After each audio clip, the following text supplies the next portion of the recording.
Welcome back. तो friends, अभी की लेटेस्ट न्यूज है, भारत का धमाका, मिली जबरदस्त जीत, रूस अमेरिका भी हैरान। अरे वाह, quad meeting India Australia.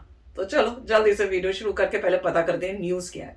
Video शुरू करने से पहले अगर आप चैनल पर नए हो और आपने अभी तक सब्सक्राइब नहीं किया है तो जल्दी से पहले सब्सक्राइब के बटन बेल आइकन को क्लिक कर लो ताकि आपको हमारे सारे न्यू वीडियोस के नोटिफिकेशन मिल जाए जैसे हम अपलोड करें। अगर आपको वीडियो पसंद आता है प्लीज लाइक एंड शेयर। चलिए शुरू करते हैं।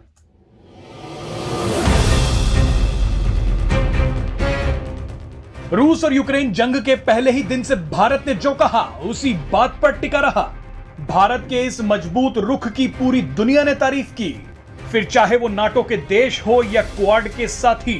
भारत ने एक ऐसी कूटनीति का परिचय दिया जिसकी तारीफ तो आज पाकिस्तान भी कर रहा है।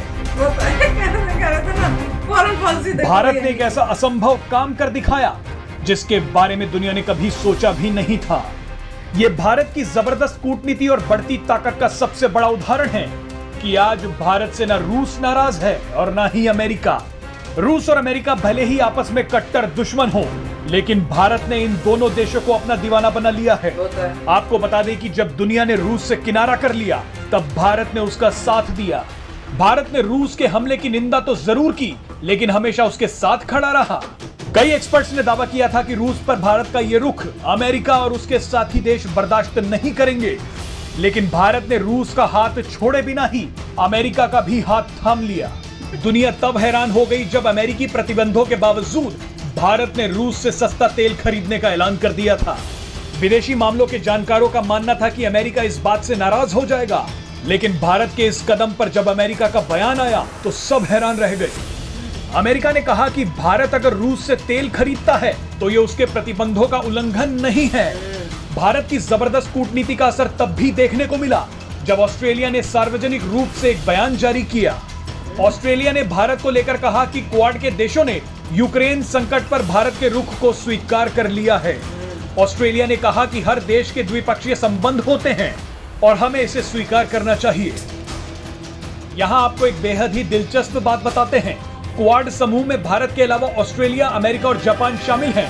भारत को छोड़ इन तीनों देशों ने संयुक्त राष्ट्र में लगातार रूस के खिलाफ ही वोट किया था और अब इन्हीं देशों से मिलकर बने क्वाड समूह ने भारत के रुख को स्वीकार कर लिया है। दुनिया भर के एक्सपर्ट्स इसे भारत की बड़ी कूटनीतिक जीत बोल रहे हैं। तो फ्रेंड्स, वीडियो कमाल की थी और भाई ये सच्ची बात है। हम तो डे वन से बोल रहे हैं कि भाई सब कंट्रीज को इंडिया से सीखना चाहिए। इंडिया एक ऐसी कंट्री है कि वो रशिया की भी फ्रेंड है और यहाँ अमेरिका की भी फ्रेंड है। और इसमें हैरानी की बात इसलिए है क्योंकि रशिया और अमेरिका जो है एनिमीज हैं, शुरू से एनिमीज हैं। तो उसके बावजूद हमारे जो रिलेशनशिप्स है दोनों कंट्री से अच्छे हैं। और खासकर आज की सिचुएशन में जहां पे यूक्रेन का जो वॉर हो रहा है उसकी वजह से बहुत प्रॉब्लम्स हो रही हैं। जो यूएसए वो सैंक्शंस कर रहा है रशिया पे, रशिया जो है अटैक कर रहा है यूक्रेन पे, पर इंडिया ने जो है अपना स्टैंड जो है वो वही का वही रखा है। कहीं से कोई प्रेशर या कोई आ भी रहा है तो उसको नहीं देखा है। अपना जो उनका है बेस्ट फॉर द कंट्री उस हिसाब से वो सोच रहे हैं। और ये नहीं है, वो ये नहीं कर रहे कि किसी से मतलब धोखा दे रहे हो या उनके साथ रिलेशनशिप खराब करके इंडिया कर रहा हो। नहीं, इंडिया ने दोनों को अपने दोस्त की तरह करके एज अ फ्रेंड मतलब कांटेक्ट में रख के बताया होगा दोनों को कि भैया हम ऐसा स्टैंड क्यों ले रहे हैं ताकि कोई गलत फहमी ना हो सके।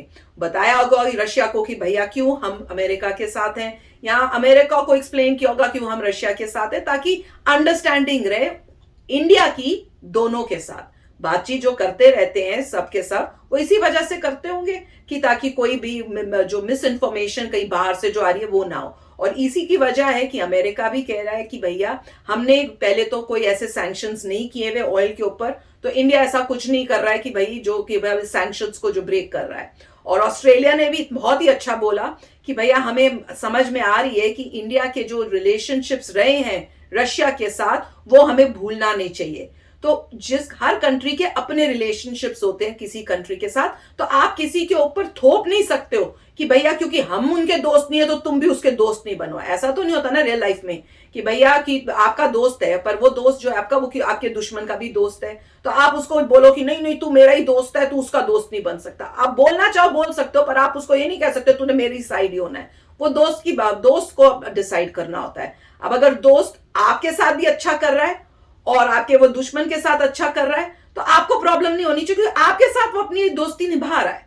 तो वही बात है कि दोस्ती निभा रहा है, और वो दोस्त जो है सबसे इंपॉर्टेंट होगा। जब आप दोनों के बीच में लड़ाई बहुत भयानक हो जाएगी तो यही दोस्त जो है बिठा के बातचीत करा सकता है। तो उस टाइप का स्टैंड सिर्फ इंडिया का ही है, और अगर भगवान ना करे ऐसी सिचुएशन आ जाए तो एक कंट्री जो होगी जो इस टाइप का बातचीत करवा पाएगी वो इंडिया ही होगी। मैं तो यही सोचती हूँ हर बारी, और ये हमने कल्चर में सीखा है, और ये हम लोग अपने पेरेंट्स के साथ भी देखते हैं। मैंने पिछली भी एक बारी वीडियो में बोला था कि अगर आप देखो कि आपके जो पेरेंट्स हैं, क्योंकि वो भी ऐसे ही बड़े हुए हैं, उनको भी यही सिखाया है कि मिलजुल के रहने का, तो वो भी यही करते हैं कि आपको भी समझाएंगे, आपके भाई को या बहन को भी समझाएंगे, कोशिश करेंगे कि मिलजुल के ही हो, कि बेटा तुम भी ठीक हो, बेटा तुम भी ठीक हो, और साथ में रहना है। क्योंकि लड़ाई झगड़े में रखा क्या है, इवेंचुअली मिलजुल के ही रहोगे तभी तरक्की होगी। तो बहुत ही अच्छा दिखा है। ऑब्वियसली इंडिया इज जो एग्जाम्पल दे रहा है ना, that is a marvellous example to the whole world.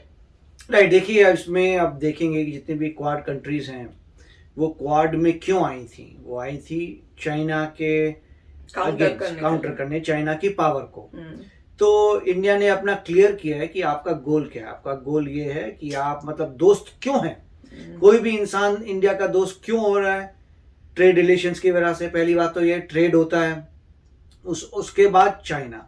तो उन्होंने यही बोला होगा, देखो कि हमारी जो 70% ऑफ वेपन्स हैं एक समय पे रशिया से आते थे, अब हमने रिड्यूस करके 46% किए हैं। अभी भी लार्ज नंबर है, विद टाइम हम चेंज करेंगे, चीज़ों को अलाइन करेंगे, मगर मेन थ्रेट रशिया नहीं है, मेन थ्रेट चाइना है।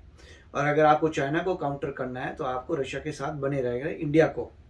अगर इंडिया दूर हो जाता है मान ले, तो फिर चाइना बिल्कुल ही क्लोज हो जाएगा रशिया के, और फिर उनको फायदा नहीं होगा, क्योंकि अब दो वहाँ पावर जो है आपस में मिल रही हैं।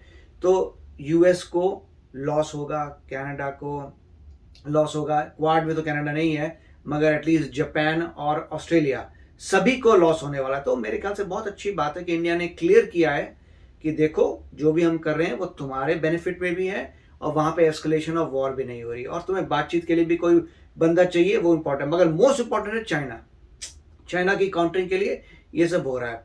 और ये बहुत अच्छी बात है कि कैसे ये बातें होती हैं, कब कब ये होता है, मतलब इतना पब्लिक नहीं होगा मगर किसी तरीके से बताया होगा। इसीलिए यूएस भी बोलता है ठीक है हमने सैंक्शन नहीं लगा रखे ऑयल के, इंडिया जो भी कर रहा है एनी हाउ वो भी सैंक्शंस उस पर अप्लाई नहीं होते। जब यूरोपियन कंट्रीज खरीद रही हैं तो इंडिया को क्या प्रॉब्लम है। तो मेरे ख्याल से ये तो टेक्निकल टर्म्स पे साफ क्लियर हो जाता है कि ऑयल खरीदने से तो कोई प्रॉब्लम नहीं आएगी। अभी ऐसा कुछ नहीं हुआ है कि इंडिया ने बहुत बड़ी डील की है रशिया से। सिर्फ यही है कि जब तक यूक्रेन की वॉर हो रही है और कोई ऐसी चीज़ नहीं हो रही, सिर्फ वो हो रहा है जो पूरी दूसरी कंट्रीज भी कर रही हैं। तो काफ़ी अच्छा। और देखिए अभी एक और न्यूज़ आई थी कि कैसे चाइना का फॉरेन मिनिस्टर मेरे ख्याल से इंडियन फॉरेन मिनिस्टर से मिलने आ रहे हैं। तो उसके पीछे भी काफ़ी मतलब बातें हो रही हैं कि ऐसा क्यों हो रहा है, तो पता चलेगा। मगर ये पूरा जियो पॉलिटिक्स है और बहुत अच्छी बात है कि इंडिया सबसे दोस्ती कर रहा है। तो वेरी नाइस। यस फ्रेंड्स, तो चलो अभी शेयर करना अपने थॉट्स। चलते हैं, मिलेंगे नेक्स्ट वीडियो में बहुत ही जल्द। Till then take care and bye bye. तो अगर आप मेरे इस चैनल पे नए हो तो जल्दी से सब्सक्राइब के बटन को हिट करो और बेल आइकन को क्लिक करो, ताकि आपको मेरा जब नया वीडियो मैं लगाऊं आपको उसके बारे में जल्दी से पता चल जाए।